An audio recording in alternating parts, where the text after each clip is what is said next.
We have just spoken about the growing disconnect between rhetoric and action in the late 1980s and early 1990s. But the rhetoric was still there, even if it was cynical. At the time, it was believed that it was not beneficial to discuss whether there is or is not warming. This changed. In the last lecture, we identified the emergent consensus in the climate science community that human-induced climate change is happening. However, as we have just seen, doubt was being cast on this consensus, even if at the time this doubt was not being voiced publicly. Why and how did this doubt, present in the opinions and beliefs of politicians and officials at the highest levels of government, permeate into the public arena? These are the questions that Naomi Oreskes and Eric Conway sought to answer in their book. Oreskes and Conway are quick to identify the role of a non-profit conservative think tank, the George C. Marshall Institute. This institute was established in 1984 with a focus on science and public policy. The founders of this institute were an interesting bunch. They were all physicists who made their names in the Cold War, working on US rocketry and weapons programs. The first man, they were all men, was Robert Jastrow, who had been appointed as the founding director of NASA's Goddard Institute for Space Studies, which made him, in a strange twist of fate, James Hansen's boss. The second man was William Nirenberg, who had been a nuclear physicist working on the Manhattan Project as a young man, but who later took up the directorship of the Scripps Institute of Oceanography in 1965, which again, ironically, would have made him Charles Keeling's boss. The final man was Frederick Seitz, who was the 17th president of the US National Academy of Sciences and later the 4th president of the Rockefeller University. These three men were all scientists, and brilliant scientists at that. Having worked together on an advisory panel to the Reagan administration on the Strategic Defense Initiative, colloquially referred to as the Star Wars Initiative, they decided to create the Marshall Institute to continue this work to defend the Strategic Defense Initiative in the face of what they believed was Soviet strength and US weakness. The Star Wars Initiative was certainly controversial and garnered a great deal of opposition, not least in the scientific community, in which opposition was led by Carl Sagan and the Nobel laureate Hans Bethe. The opposition saw the Star Wars Initiative as politically destabilizing because it implied a winnable nuclear war. In fact, over 6,500 scientists and engineers signed a petition pledging not to work on the Strategic Defense Initiative. Sagan speaks a little about this in his book, The Demon-Haunted World, in the chapter When Scientists Know Sin. An interesting quirk of the work of the Marshall Institute in supporting the Star Wars Initiative was that they insisted on equal airtime on news media to confront the opposition of Sagan and Bethe. If they weren't given equal airtime to Sagan and Bethe, who, remember, were leading a coalition of over 6,500 scientists and engineers, whereas the Marshall Institute was representing 3 scientists, they threatened to sue under the Fairness Doctrine. This threat worked, and they were given the airtime they desired. This, of course, gave the appearance that the debate around the Star Wars Initiative was being waged by sides of similar size.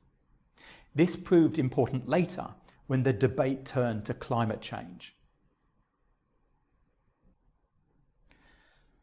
When the Berlin Wall began to crumble in 1989, an early indicator of the end of the Soviet Union, it became clear that the concerns about Soviet strength were unfounded. The Marshall Institute needed a new enemy. The new enemy identified by Jastrow, Nirenberg and Seitz was what they called environmental extremism. But why? They viewed environmentalism to be socialism. This seems a bit of a stretch, so what was their thinking? Oreskes and Conway argued that the reason this association was made was because the issues of concern to environmentalists at the time, including acid rain, the ozone hole, the pesticide DDT, and indeed climate change, required government intervention. Government intervention is the antithesis of the free market, of the political school of thought that is neoliberalism. Modern neoliberalism focused on deregulation and releasing the magic of the free market. The downfall of the Soviet Union only strengthened the political consensus that neoliberalism was correct.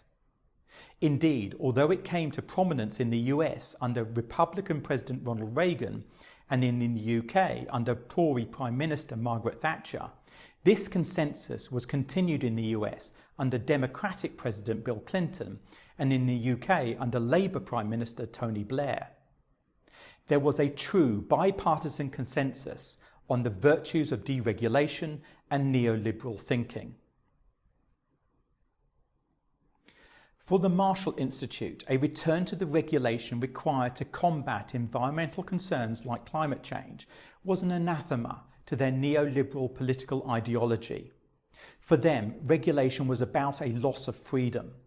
If you give up your economic freedom by allowing the government to regulate the marketplace, then it is only a matter of time before you lose your other freedoms as well. A slippery slope to tyranny, if you will. However, it wasn't just environmental causes that galvanized their opposition to regulation. Another concern that was receiving national attention was that of second-hand smoke. In the 1950s, the tobacco industry had launched a strategy that refuted and ridiculed the science that linked smoking to health issues, including lung cancer. In 1979, Seitz had been hired by the R.J. Reynolds Tobacco Company to head their medical research committee and had learned many of the tricks of the trade, especially around doubt-mongering. These would prove useful in his contrarian efforts to cast doubt on the science of climate change. Seitz and the Marshall Institute were joined in their battle against regulating second-hand smoke by another scientist, Fred Singer. Singer was an environmental physicist and had been the first director of the US National Weather Satellite Service. In 1994, together with Kent Jeffries, Singer wrote a report for the Alexis de Tocqueville Institute that criticised the Environmental Protection Agency's 1993 study about the cancer risks of second-hand smoke. In that report, Singer called the EPA study junk science. You might wonder why an environmental physicist was writing reports criticising the work of the EPA on second-hand smoke. Fortunately, Singer answers this question.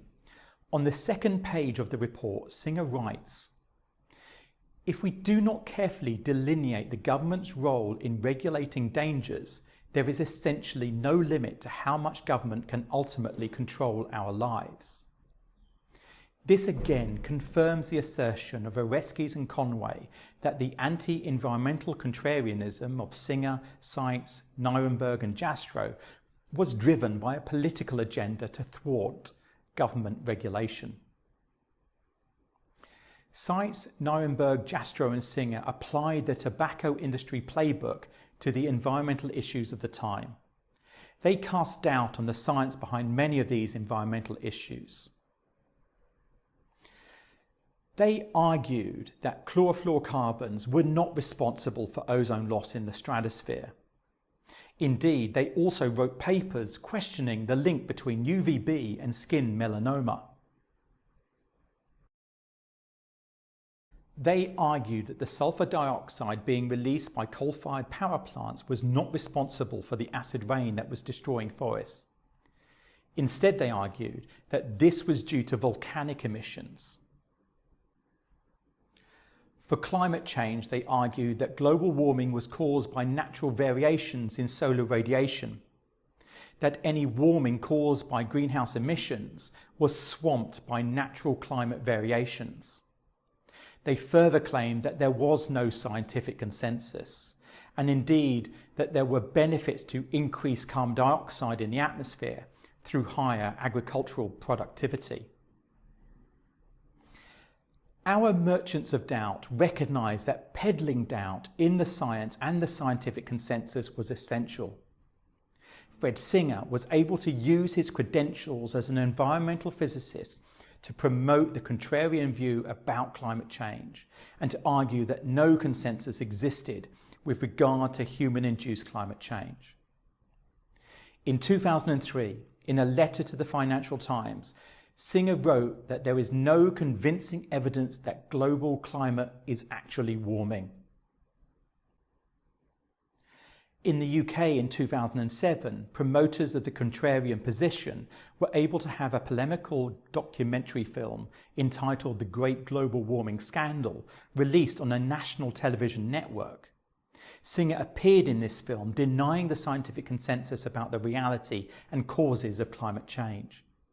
The film's critics argued that it had misused and fabricated data, relied on out-of-date research, employed misleading arguments, and misrepresented the position of the IPCC. Although the UK Broadcasting Regulatory Agency upheld complaints of misrepresentation, the damage was done. While the public trust in the science and the scientific consensus around climate change was being damaged, the political rhetoric was changing. The political and communications consultant Frank Luntz wrote a memo that in 2002 found its way to the President George W. Bush White House. This memo, entitled "The Environment, a Cleaner, Safer, Healthier America," included a damning statement. The scientific debate is closing against us, but not yet closed. There is still a window of opportunity to challenge the science.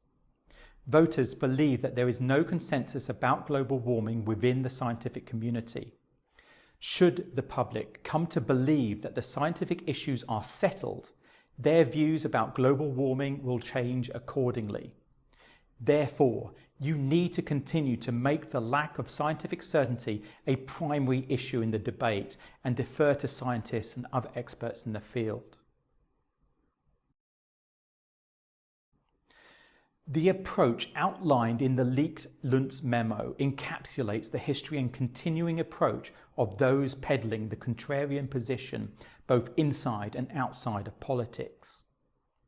A significant fraction of the public accepts the denier's allegations are true, or at least are confused by them, and therefore do not know what to think or whom to trust. Science has been effectively undermined, which has eroded public support for the decisive action needed to avoid the worst effects of global warming. Thanks for listening.